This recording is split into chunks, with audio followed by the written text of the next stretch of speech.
And we anticipate our Yes. responses Yes. without listening to them. Right. And that was my thing. It was like, he's so good with his words. He's not only a pastor, Right. You gotta he's a get- preacher. Right. And I'm like, why are you so good with your words? And for me, I had to wait for a long time for me to develop my responses. But instead of engaging in the conversation, I was already prepared for my next response, you know? So not actively listening. Yet not actively listening. Right. I was already harboring bitterness. Yeah. You know, same story for me.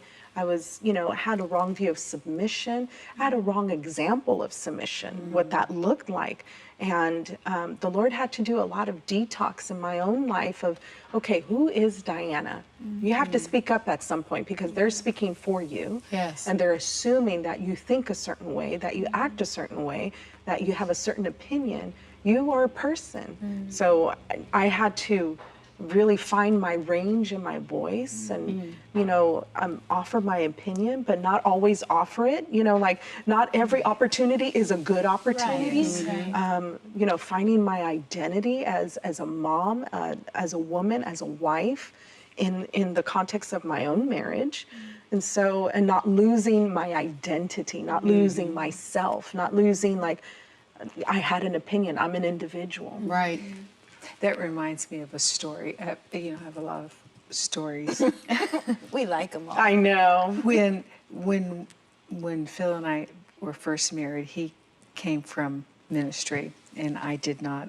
My father was a businessman, and so I was raised to kind of speak your mind, be honest, be kind, but speak your mind. And I didn't have a lot of flowery talk. I just, And when we would travel and we would go places, I would make him very nervous he was concerned about what I was going to say because he was always and still is very diplomatic and he's very kind. It just oozes from who he is, even now, all these years later.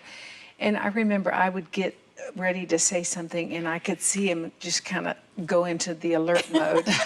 And then Straighten up. Yeah, he'd straighten up and he'd like a dog. He was not a dog, but you know how a dog kind of perks up their ears.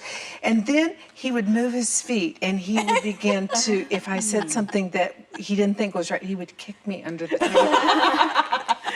And I remember I became so irritated with that. It really messed with me, but I thought, this is not right, And I remember one time in particular, we were somewhere, I still see the image and the scene in my mind. And I began to say something, and I could see him just like this, and I thought, he's getting ready to kick me again.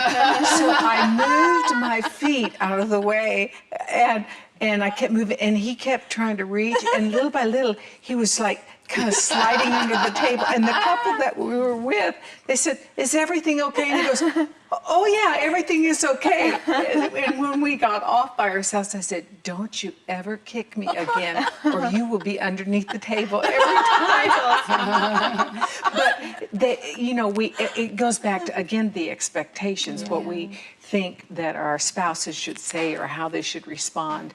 And if we don't find our voice or if we don't know who we are and let our voice come forward, then we find ourselves in a very difficult place, Hi everybody, I hope you enjoyed this video. Subscribe today and you'll never miss a new upload. Thanks for being a part of our Better Together community.